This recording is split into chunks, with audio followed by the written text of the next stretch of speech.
యేసు రక్తమే జయం పరిచర్య ప్రైజ్ ద లార్డ్. డిసెంబర్ 17వ తేదీ 2025. ఈరోజు దేవుని వాక్యము.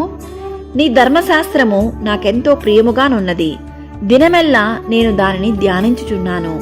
నీ ఆజ్ఞలు నిత్యము నాకు తోడుగానున్నవి. నా శత్రులను మించిన జ్ఞానము అవి నాకు కలుగజేయుచున్నవి.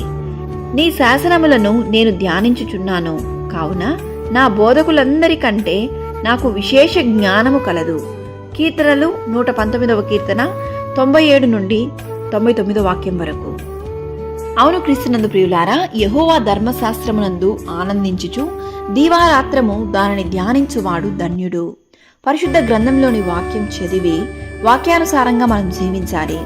నీ వాక్యము నా పాదములకు దీపమును, నా త్రోవకు వెలుగునై ఉన్నది అని దావీదు కీర్తనకారుడు చెప్పిన విధముగా పరిశుద్ధ వాక్యాన్ని నమ్మినట్లయితే, దేవుని ఆజ్ఞలను పాటించినట్లయితే నీ శత్రువులకు మించిన జ్ఞానమును దేవుడు నీకు దయచేయును.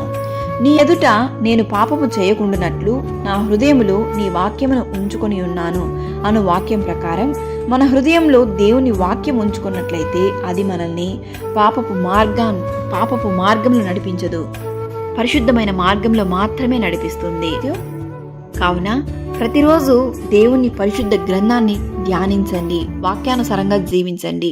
ఆ వాక్యమే మీ జీవితంలో ఉన్నటువంటి చీకటి శక్తులన్నింటినీ తొలగించి వెలుగుగా మారి మిమ్మల్ని జయ జీవితంలోనికి నడిపించును. సకల ఘనత మహిమ ప్రభావములు యేసయ్యకు మాత్రమే కలుగును గాక. ఆమేన్. God bless you.